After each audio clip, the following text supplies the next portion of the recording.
Angel ministries നിങ്ങൾക്കായി അവതരിപ്പിക്കുന്ന തിരുവചനം.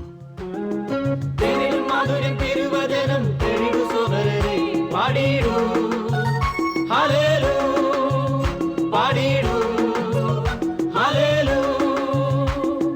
കാലിനു ദീപമേകുമത്, പാതയ്ക്കൊളി നൽകുമത്, കാലാന്തരങ്ങളെ പ്രഭ ചൊരിയും ദീപസ്തംഭമത്.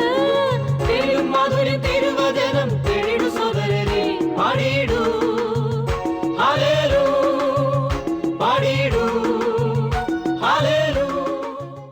ദൈവത്തിന്റെ പരിശുദ്ധമായ നാമം വാഴ്ത്തപ്പെടുമാറാകട്ടെ. ഇന്നത്തെ ചിന്തയ്ക്കായിട്ട് ഒരു വേദഭാഗം പ്രാരംഭമായിട്ട് വായിക്കുവാൻ ഞാൻ ആഗ്രഹിക്കുന്നു. ഫിലിപ്പിയർക്കെഴുതിയ ലേഖനം 2-ാം അധ്യായം 15-ാമത്തെ വാക്യം വായിക്കാം. അവരുടെ ഇടയിൽ നിങ്ങൾ ജീവന്റെ വചനം പ്രമാണിച്ചുകൊണ്ട് ലോകത്തിൽ ജ്യോതിസുകളെ പോലെ പ്രകാശിക്കുന്നു. ആരുടെ ഇടയിലാണ് എന്നുള്ളത് 14-ാമത്തെ വാക്യത്തിൽ വായിക്കുന്നുണ്ട്. വക്രതയും കോട്ടവുമുള്ള തലമുറയുടെ നടുവിൽ നിങ്ങൾ അനിന്ദരും പരമാർത്ഥികളും ദൈവത്തിന്റെ നിഷ്കളങ്ക മക്കളുമാകേണ്ടതിന് എല്ലാ പിറുപിറുപ്പും വാദവും കൂടാതെ ചെയ്യുവിൻ. വക്രതയും കോട്ടവുമുള്ള തലമുറയുടെ നടുവിൽ നിങ്ങൾ ജീവന്റെ വചനം പ്രമാണിച്ചുകൊണ്ട് ലോകത്തിൽ ജ്യോതിസുകളെ പോലെ പ്രകാശിക്കുന്നു എന്നാണ് ഫിലിപ്പി വിശ്വാസികളെ സംബന്ധിച്ച് അപ്പോസ്തലനായ പൗലോസ് പറയുന്നത്.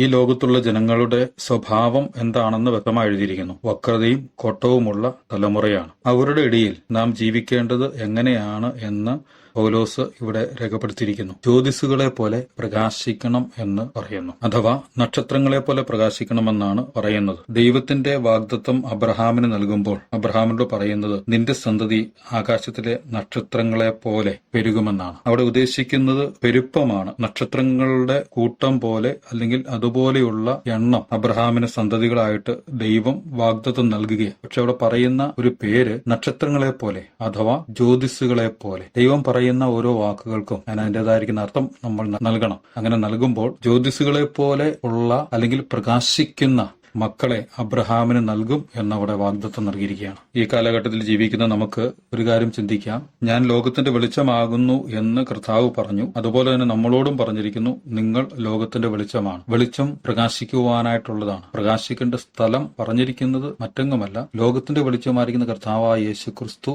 ലോകത്തിൽ പ്രകാശിച്ചതുപോലെ നമ്മളും ഈ ലോകത്തിൽ പ്രകാശിക്കണം എന്നുള്ളതാണ് കർത്താവിന്റെ ആഗ്രഹം. അത് തന്നെ പൗലോസ് എടുത്തു പറയുകയാണ്, നിങ്ങൾ ലോകത്തിൽ ജ്യോതിസുകളെ പോലെ പ്രകാശിക്കണമെന്ന് പറയുകയാണ്.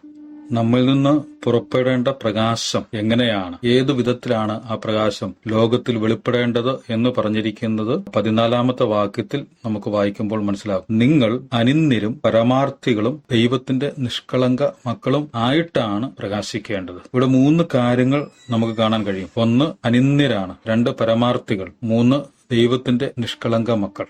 ഇത് എത്രമാത്രം വിശദീകരിക്കുവാൻ കഴിയുമെന്ന് എനിക്കറിയില്ല. എങ്കിലും ആരംഭത്തിൽ പറഞ്ഞിരിക്കുന്ന അനിന്ദർ എന്നുള്ള കാര്യം ലഘുവായിട്ട് ഞാനൊന്ന് വിശദീകരിക്കാമെന്ന് ആഗ്രഹിക്കുന്നു. അനിന്ദർ എന്ന് പറയുമ്പോൾ ഇംഗ്ലീഷിൽ ബ്ലെയിംലെസ് എന്നാണ് എഴുതിയിരിക്കുന്നത്, അഥവാ കുറ്റമില്ലാത്തവർ. നമ്മളെ കുറ്റമില്ലാത്തവരായിട്ട് നിർത്തുവാനായി കർത്താവിന്റെ പരിശ്രമമുണ്ട്.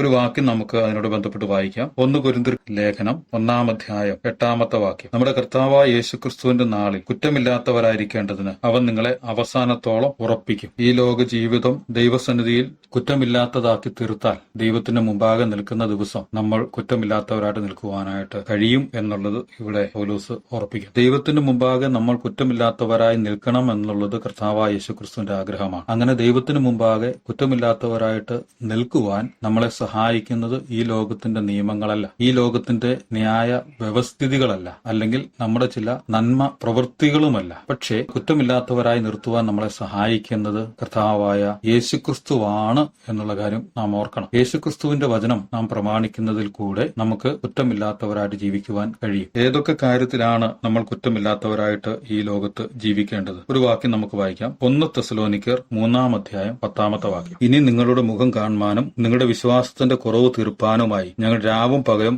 വളരെ താല്പര്യത്തോടെ പ്രാർത്ഥിച്ചു പോരുന്നു. വിശ്വാസത്തിൽ കുറവില്ലാത്തവരായി നമ്മൾ ജീവിക്കേണ്ടവരാണ്. അതിന് നമുക്ക് വേണ്ടി പ്രാർത്ഥിക്കുന്ന ചിലരെങ്കിലുമുണ്ട്. പൗലോസ് തെസ്സലോനിക്ക വിശ്വാസികളെ കുറിച്ച് പറയുമ്പോൾ നിങ്ങൾക്ക് വേണ്ടി ഞങ്ങൾ പ്രാർത്ഥിക്കുന്നു. ഞങ്ങളുടെ പ്രാർത്ഥനാ വിഷയം എന്ന് പറയുന്നത് വേറെയൊന്നുമല്ല, വിശ്വാസത്തിന്റെ കുറവ് ഇല്ലാത്തവരായി നിങ്ങൾ ജീവിക്കണം എന്നുള്ളതാണ്. പലപ്പോഴും നമ്മുടെ ജീവിതത്തിന്റെ തന്നെ അടിസ്ഥാനം വിശ്വാസമാണെങ്കിലും അതിൽ പലപ്പോഴും കുറവുകൾ സംഭവിക്കാറുണ്ട്. കർത്താവിനോടുകൂടി സഞ്ചരിച്ച ശിഷ്യന്മാർ പലപ്പോഴായിട്ട് വിശ്വാസം അവർക്ക് നഷ്ടപ്പെട്ടു പോയതായിട്ട് നമ്മൾ വായിക്കുന്നു. വിശ്വാസമില്ലാത്തവരായി ഒരു പെരുമാറിയതായിട്ട് വായിക്കുന്നു. കർത്താവ് ഇപ്പൊ വിശ്വാസികളെ എന്നൊക്കെ ചോദിക്കുന്നുണ്ട്. ദൈവം മനുഷ്യനെ സൃഷ്ടിച്ച കാലം മുതൽ ഇന്ന് വരെയും മനുഷ്യന്റെ ആത്മീക കാര്യത്തോട് ബന്ധപ്പെട്ട് വിശ്വാസം ഒരു അടിസ്ഥാന ഘടകമാണ് എന്നുള്ളത് നമുക്കറിയാം. നമ്മളും ജീവിക്കുന്നത് വിശ്വാസത്താലാണ്. കൃപയാലല്ലോ നിങ്ങൾ വിശ്വാസം മൂലം രക്ഷിക്കപ്പെട്ടിരിക്കുന്നത്, അതിനും നിങ്ങൾ കാരണമല്ല എന്ന് തിരുവചനത്തിൽ വായിക്കുന്നു. ഫിലിപ്പിലേഖനം 3-ാം അധ്യായം 6-ാമത്തെ വാക്യത്തിൽ പൗലോസ് തന്നെക്കുറിച്ച് തന്നെയുള്ള സാക്ഷ്യം പറയുമ്പോൾ ന്യായപ്രമാണം സംബന്ധിച്ച് ഞാൻ അനിന്യൻ എന്ന് പറയുന്നുണ്ട്. യഹൂദന്മാരുടെ പ്രമാണം അനുസരിച്ച് ന്യായപ്രമാണം അനുസരിക്കുക എന്ന് പറയുന്നത് ഏറ്റവും പ്രധാനപ്പെട്ട കാര്യമാണ്. ദൈവമക്കളെ സംബന്ധിച്ചും അങ്ങനെ തന്നെയാണ്. അപ്പൊ ദൈവത്തിന്റെ പ്രമാണം അനുസരിക്കുക, വചനം അനുസരിക്കുക, അത് സംബന്ധിച്ചും നമ്മൾ കുറ്റക്കാരായിരിക്കുവാൻ പാടുള്ളതല്ല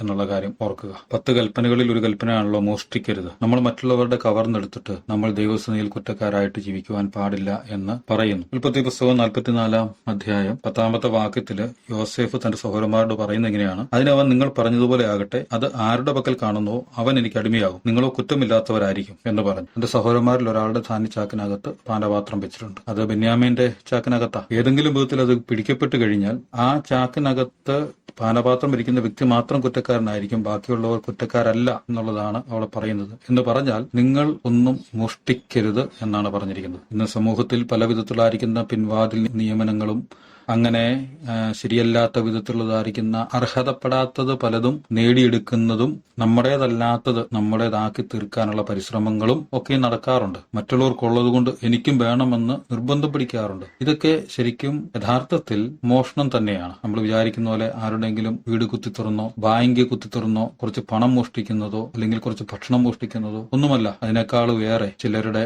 അംഗീകാരം പിടിച്ചു പറ്റുവാൻ വേണ്ടി ചെയ്യുന്ന ചില കള്ളത്തരങ്ങൾ അത് സംഘടനകളിലും സമൂഹത്തിലും സഭയിലും ഒക്കെ നമുക്ക് കാണാനായിട്ട് കഴിയുന്നുണ്ട്. അർഹതപ്പെട്ടതല്ലാത്തത്, ദൈവം ഏൽപ്പിക്കാത്തത്, ദൈവം അനുവദിക്കാത്തത് നമ്മൾ കൈവശം വെക്കുന്നുണ്ടെങ്കിൽ അത് സ്ഥാനമോ മാനമോ അംഗീകാരമോ എന്തു തന്നെയായാലും പണമായാലും ശരി, അത് നമ്മുടെ കൈവശം ഇരിക്കുന്നത് യഥാർത്ഥത്തിൽ മോഷണമാണ്. അപ്പോൾ ആ നിലയിൽ ദൈവത്തിന് മുമ്പാകെ കുറ്റക്കാരായിട്ട് ജീവിക്കുവാൻ പാടുള്ളതല്ല. ഈ ലോകം ഇതെല്ലാം ചെയ്യുന്നു. അവരുടെ ഇടയിൽ അനിന്ദരായിട്ട് ജീവിക്കുമ്പോൾ നമ്മൾ പ്രകാശിക്കുന്നവരായിട്ട് മാറുന്നു എന്നാണ് ഫിലിപ്പി ലേഖനം 2-ാം അധ്യായം 15-ാം വാക്യം വായിക്കുമ്പോൾ നമുക്ക് മനസ്സിലാക്കാൻ കഴിയുന്നത്. ലോകത്തിൽ പ്രകാശിക്കുവാൻ, ജ്യോതിസുകളെ പോലെ പ്രകാശിക്കുവാൻ ഈ വചനം നമ്മളെ സഹായിക്കുമാറാകട്ടെ.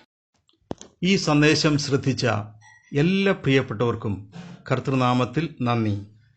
ബൈബിൾ കറസ്പോണ്ടൻസ് കോഴ്സിൽ ചേർന്ന് പഠിക്കുവാൻ ആഗ്രഹിക്കുന്നവർ മേൽവിലാസം അയച്ചു തന്നാലും പ്രാർത്ഥനാ വിഷയങ്ങളും അറിയിക്കുമല്ലോ.